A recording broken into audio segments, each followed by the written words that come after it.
Hello everyone. How are you? Hope all is well with you all and you all are doing okay. Please guys remember to watch the friends that you keep.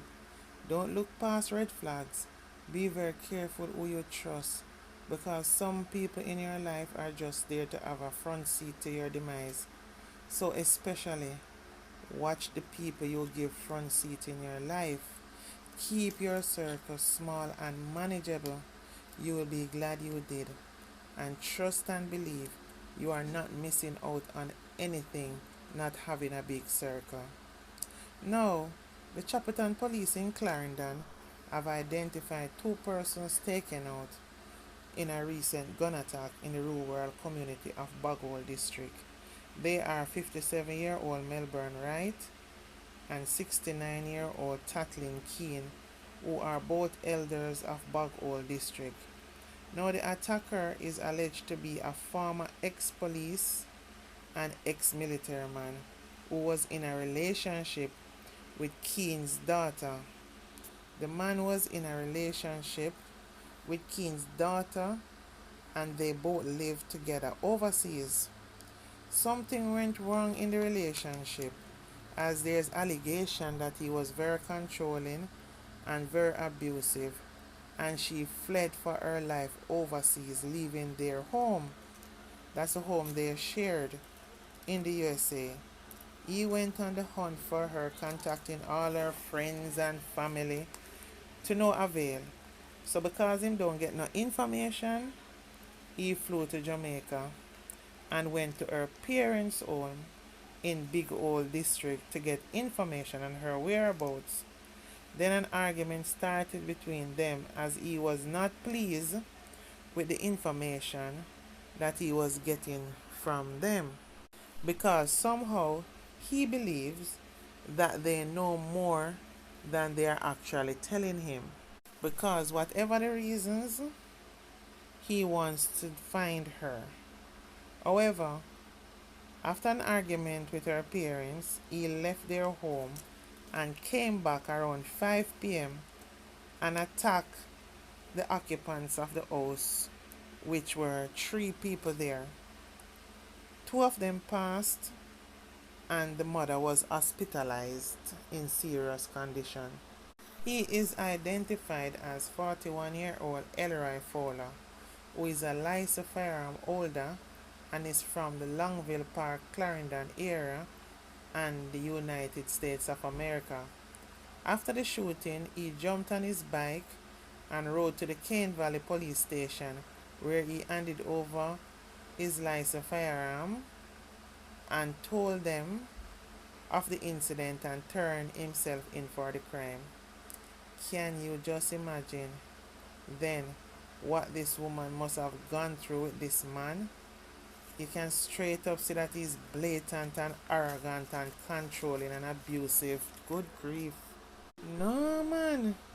I'm telling you, if when you get into a relationship, there could be something that you could either put them finger into, like a plug-in, or you could put them through something like, like you have a lie detector test, just put something on them that would reveal to you the kind of person that you are getting involved with, the mindset of the person that you could get involved with. Trust me, life would be so much easier because sometimes you go into these relationships and these people are so overly loving and caring, but they have the triggers. And if you're not quickly able to identify red flags, I'm sorry for you. And sometimes it's so unfortunate that you don't really get to identify any red flags either. It just pounces on you. Hence the reason why I said you wish there is some way there could be identifiable traits as soon as they are speaking to you, that something come out and they say, no, this is an abuser, no, this is a psychopath, no, this is a narcissist. You know what I mean? I'm telling you, it would be so helpful, honestly. It leaves you to wonder, what this woman must have gone through with this man. I'm not saying this woman is all innocent and we don't know if she may have done something, And I'm not going to further victimize somebody because there's no evidence on that part. I'm talking about on the side of look what he has done. This says a lot about this man. You understand? It doesn't matter what the case is. This says a lot about him. Because I know some of you, the first thing you're going to say, I wonder what should have the man. Look at what the man did. This some come in like a person that is rational? No, not at all. Because this level of ignorance don't just pop up in thin air. The man landed in Jamaica and went straight to her parents' home. It just seems understandable why this woman fled for her life from the home they shared in the USA. The thing is, when you see incidents like this, you have to address the toxic people, especially the Jamaicans that is going to ask the wrong questions, because they always love to victimize the victims even more. The thing is, why can't we just do the decent thing? When we can't get along, walk away, take time out, or separate, or move on. Sometimes I hear people say like, probably the man does so much for her and he bring her to the United States and they say stuff like that. Let me tell you something. Do you really think that a man is going to bring a woman to the United States and do things for her all because she's a nice person? That's all. What about her, what she has done for him? She was obviously his lover. They're sleeping together. I don't see any mention of any kids. Of course, she wash, cook, and clean for him. So what happened? Her maternal duties and her impact and contribution to the household is not valid. These are things that I always ask, like, really and truly, when a man say, oh, me do all this thing for this man, what about all she have to do? All the bed work where she have to put down. All the things them that she have to do mentally, physically, and emotionally. It's a balance. You have done for her what she has done for you. It's a balancing effect. The two of you couldn't be doing the same thing. Just like we have some cases where the woman is the one that working the money, contributing mainly to the household, and the man don't really have much, but he looks after the household. He will help with the washing, cooking, and cleaning, and looking after the kids. Oh, so when a man does that, he's a special man. When he does that, it is the same difference. You understand? One person does one thing and the other person does the other thing. We call it complementing in a relationship. It's not competing, it's complementing. You understand? It's like you could have buy the food till God come. If somebody not there to cook it, how it's going to get cooked.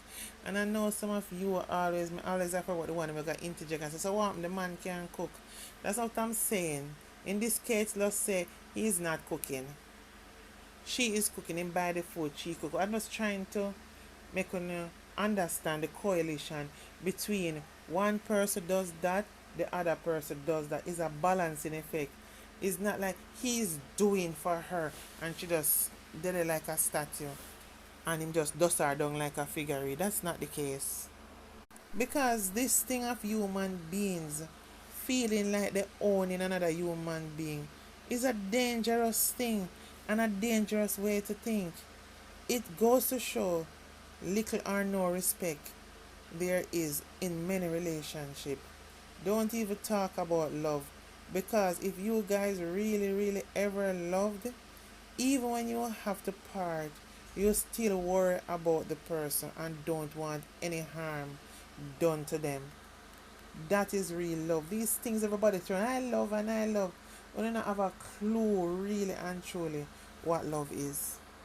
Because many of these people thinking they are in relationships. It's not relationship. It's not love. It's about possession of the next person. It's about control of the next person. And it is so sad. Now, whatever caused this breakdown, could a communication solve this much better? More proper communication, getting somebody involved that can talk to both of them, or just based on what he has done, he was such an irrational person that just maybe talking would not have helped. It's just so sad that many of you guys out there don't have a clue how to treat a person when you love them. If for argument's sake the woman leave, the men will use badness and ignorance and think by intimidation tactics it will scare the woman back to you. That is not love. And some women will think by tearing down the man, talking bad about him, and so on, is going to help the situation. It don't work like that. All I'm seeing most of these days is just more and more toxic relationships. More and more people need to take the time out in relationships to know each other, understand each other, find out what makes each other tick. But unfortunately, many are so full of themselves and feel like they are the prize that they do not take into consideration what are the needs of their own partners. Would you believe there are so many people that are in relationships today and they don't even know what is their partner's real favorite color? What is their favorite type of music? Or even the kind of movies or food that they like to watch or like to eat. They spend so much time just being so selfish. Just bear in mind, you lot are missing out on really the foundation of what a real relationship should be like. And for men, stop thinking that women are there just for their domestic and to do your bidding and to be taken to bed. Because you know what? In thinking that way, it kills the real probabilities of our relationship from going to the next high. Now, you tell me, what was the purpose of going to your partner's parents' home and taking out her family? No father gone, another person in the household gone, and the mother is still battling for life. Jamaica men, so sexy, so naturally awesome in all their beings. One of the most sorted after men. Now, because of these constant crimes being called upon Jamaican men in terms of how they deal with relationship, how they treat women, the good have to suffer for the bad. Because now they are the most scariest men on earth to be in a relationship with. And that is just the facts. And it's very unfortunate that the good men, because they are good men, have to be suffering for the bad. I feel so bad as a mother of sons as well, because I feel like I have to work triple times harder to ensure I put out really good grounded men out there in society, because Jamaica is needing of some really good stock of men in our society. It's crazy out there as hell. Anyway guys, please remember to like, comment and subscribe to my platform please. Love you all. Bye for now.